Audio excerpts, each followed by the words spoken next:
وركن إلى الله تعالى الذي قد أعطانا نعمة وهداية حتى نستطيع إسلامنا في هذا المكان.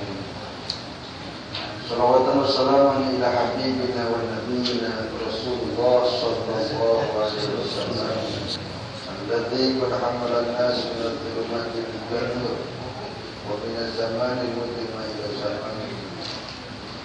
Tuan-tuan yang dirahmati oleh Allah Subhanahu wa taala. Alhamdulillah malam ini Allah takdirkan kita boleh berjumpa dalam program melaksanakan sebagai ibadah kita yang utama, yaitu sholat maghrib.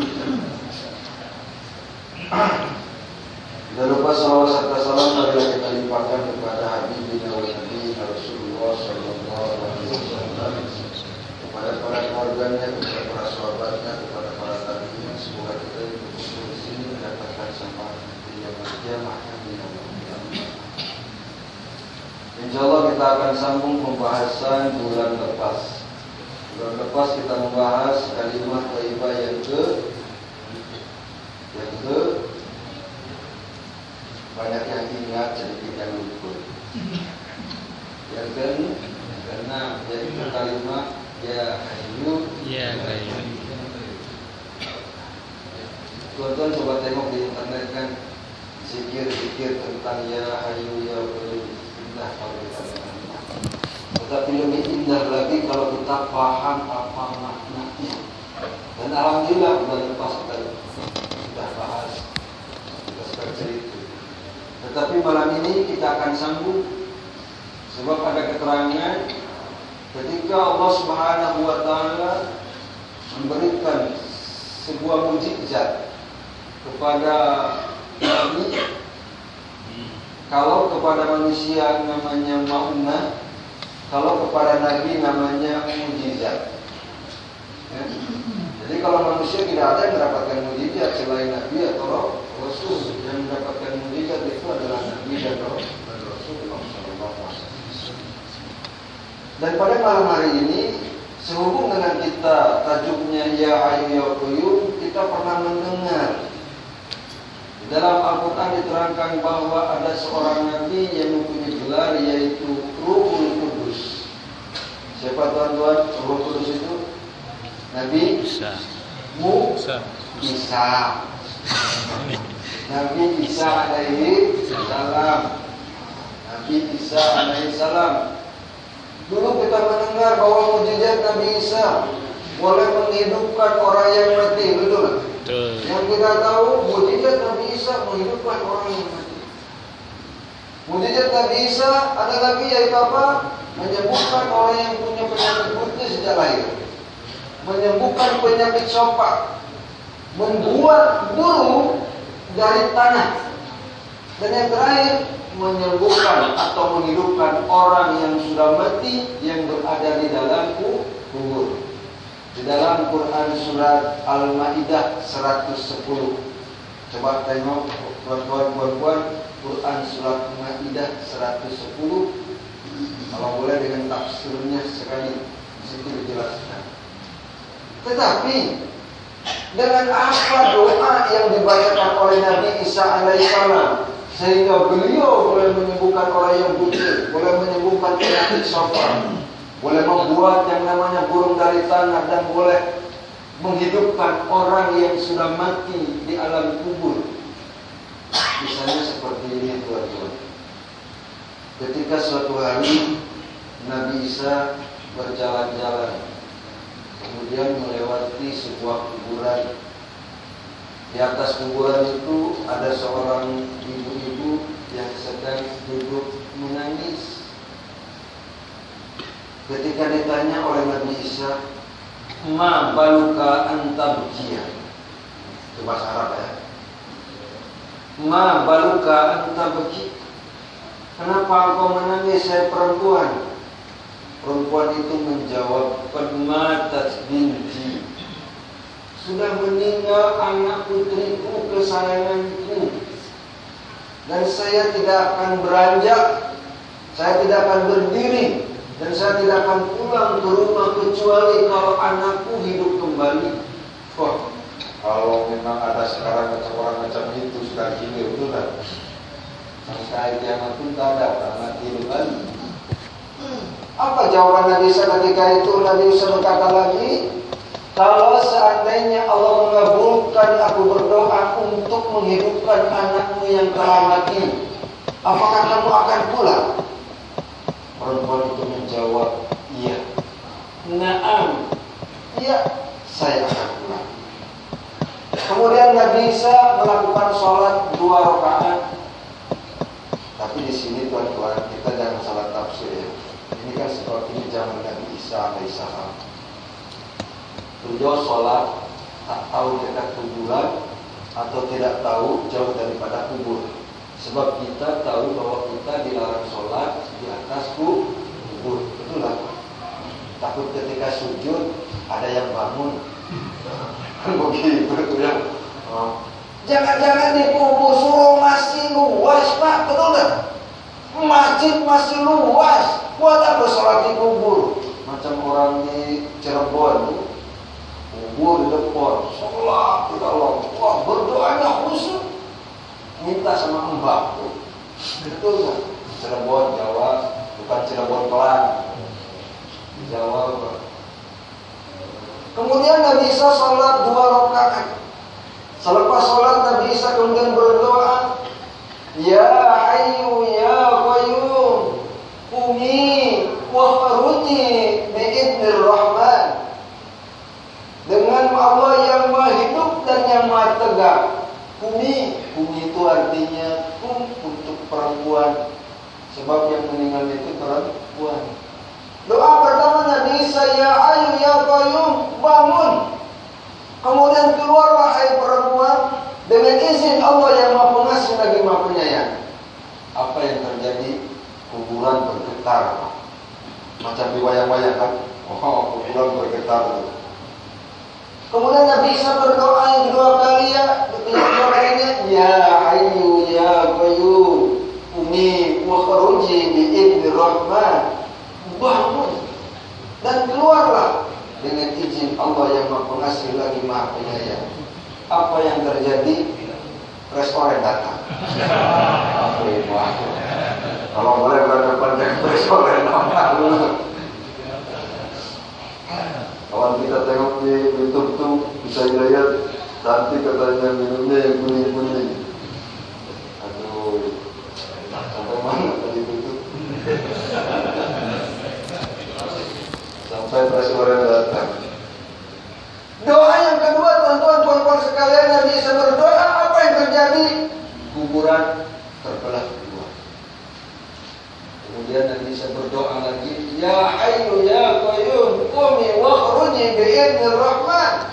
Bangun dan keluarlah dari kubur dengan izin Allah yang Maha Pengasih lagi Maha Penyayang. Baru doa yang ketiga, perempuan yang mati itu keluar dengan kalimat Ya Hayyu Ya Qayyum. Ceritanya sampai di sini dulu teman-teman. Tapi jangan dipraktekkan, Pak. Masih betul Ustaz tuh. Baca Ya Hayyu Ya Qayyum akan ada yang keluar. Coba try lah kalau takut saya. Di hari malam-malam pukul 12 malam kan baca Ya Hayyu Ya Qayyum Qumi wakhruji. Ya Hayyu Ya Qayyum Qumi wakhruji. Yang keluar pocong. Keluar aja. Kemudian Nabi Isa bertanya kepada perempuan tadi, kenapa kamu lambat untuk bangun dan keluar daripada kuburmu? Sampai aku berdoa dan meminta 3 kali. Perempuan itu menjawab dan berfirman sekali. Ketika ada doa pertama, kata perempuan tadi, ada doa pertama dan seruan pertama, Allah menyuruh malaikat untuk menyambungkan seluruh anggota tubuh kami. Yang pertama itu doa Nabi Isa. Ketika itu malaikat menyuruh kepada wanita tersebut untuk menyambungkan seluruh anggotanya. Kemudian aku mendengar doa yang kedua. Apa yang terjadi? Malaikat meniupkan ruh ke dalam badan itu. Ketika ada seruan doa yang ketiga, aku ingatkan suara trompet ketika hari kiamat datang. Makanya wajahku sampai hancur macam ini. Alis, bulu mata, rambut pun sampai memutih. Itu gara-gara doa yang ketiga, karena aku sangat ketakutan.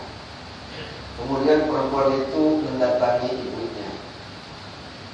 Dalam kitab ini diterangkan, dia berkata, "Ibu, apa yang mendorong ibu agar aku merasakan fitnah kematian, fitnah kubur hingga kedua kali?" Ini kalimat pertama yang diucapkan oleh perempuan tadi. "Ibu, kenapa ibu? Apa yang mendorong ibu untuk aku merasakan fitnah kubur?" Apa itu fitnah kubur, Pak? Bukan di kubur kita dapat fitnah, ya. Fitnah kubur itu sesuatu pertanyaan-pertanyaan daripada malaikat. Siapa penjaga kubur itu? Munkar Nakir. Ketika di alam barzakh kan, ketika kita masuk itu, kalau misalkan orang yang soleh bagaikan orang tertidur. Selepas ditanya oleh malaikat, "Man rabbuka?" Allah. "Man nabiyuka?" Muhammad. "Ma kitabuka?" Al-Quran. Kalau orang yang tak boleh jawab, Man rabbuka?" Respore. Misalkan. Bahaya tuh, Pak. Yang jawab bukan mulut kita, Pak. Yang jawab amal ibadah kita semuanya. Mulut tertutup. Mulut tidak boleh berbohong. Ketika Anda masuk akhirat, mulutmu digunakan untuk apa? Tanganmu digunakan untuk apa? Mulut tidak boleh berbohong. Sekarang boleh berkelit yang namanya mulut, sebab mulut tidak bertulang. Al-lisan yang fudu mala dan fudu ibarat. Perkataan, ucapan lebih tajam daripada pedang. Lidah kan tidak bertulang. Boleh orang berucap dusta, boleh orang menipu, dan boleh orang berbohong. Tetapi nanti ketika di alam barzakh ditanya oleh malaikat, kita tidak boleh berbohong. Yang menjawab siapa? Anggota tubuh. Itu namanya fitnah kubur. Kemudian perempuan tadi berkata lagi, "Wahai ibu, bersabarlah dan selalu melakukan muhasabah." Ini ayat yang kedua yang menjadi pelajaran buat kita. Orang yang mati tadi dilukan oleh Nabi Isa memberikan tahu bagi ada kepada ibunya, "Bu, muhasabah." Contohnya muhasabah itu apa? Asal kata daripada hasubaya subuh, artinya menghitung. Menghitung apa? Menghitung amal perbuatan kita. Amal itu kan ada dua, amal yang baik, amal yang buruk. Perbuatan itu, amal itu pekerjaan, Pak, bahasa Arab, amal itu. Jadi ketika kita muhasabah diri itu, apakah hari ini saja? Jangan kira-kira masalah yang lalu, tuan-tuan. Hari ini dari tadi pagi misalkan pukul 4 kita bangun. Tuan-tuan tadi bangun pukul 4 ya? Ya kan, qiyamul lail kan? Bismillah. Iyalah Ustaz, qiyamul lail, alhamdulillah. Kata istrinya tuh, "Alhamdulillah Ustaz, suami saya itu ada di qiyamul lail." Qiyam itu kan berdiri ya, Pak ya?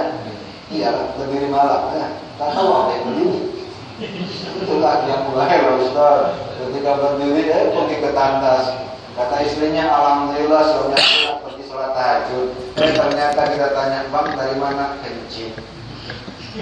Yang buat pergi malaikat tuan-tuannya. Kemudian muhasabah itu apa? Menghitung, mengkira-kira apa perbuatan kita dari pagi sampai sekarang. Apakah banyak amal kebaikannya atau banyak amal keburukannya? Siapa yang tahu? Kita sendiri. Orang lain tidak ada yang tahu, hanya diri kita. Dan mungkin dari semenjak balik dulu kita boleh menghitung perbuatan kebaikan kita itu dengan keburukannya banyak banget. "Oh Ustaz, sombonglah, banyak kebaikannya." Tunggu dulu, Pak. Apakah ibadah kita raddun atau makbulun? Ditolak atau diterima? Kita pun tidak tahu. Apakah sholat tadi kita itu diterima atau tidak? Kita pun tidak tahu. Makanya Rasulullah SAW bersabda, "Man shalla sholat al-jamaah wa sami'a kalam Allah wa jalasa ala dhalik Barang siapa yang sholat berjamaah kemudian duduk untuk berzikir dan mendengarkan kalamullah. Kalamullah itu kalam-kalam Allah, Al-Quran yang diucapkan oleh seseorang atau ustaz atau siapapun yang mendengarkan tazkirah, maka Allah akan bagi salah satunya apa tuan-tuan? Melintas di siratal mustaqim kalbarki. Jadi akan diberikan nanti pahala kita itu, kita akan melintas ketika di jambatan itu bagaikan kilat. Itu salah satunya. Kemudian Rasulullah bersabda lagi, apa yang akan diberikan? Rizqun barokatun, akan diberikan rizki yang berkah. Memang berat Pak. Ketika kita lepas sholat, kemudian kita berzikir, kemudian kita mendengarkan tazkirah, berat. Meskipun satu jam, tetapi pahalanya alhamdulillah subhanallah. Tapi pahalanya tuan-tuan sekalian indah sekali. Ini yang diucapkan oleh baginda Rasulullah sallallahu alaihi wasallam.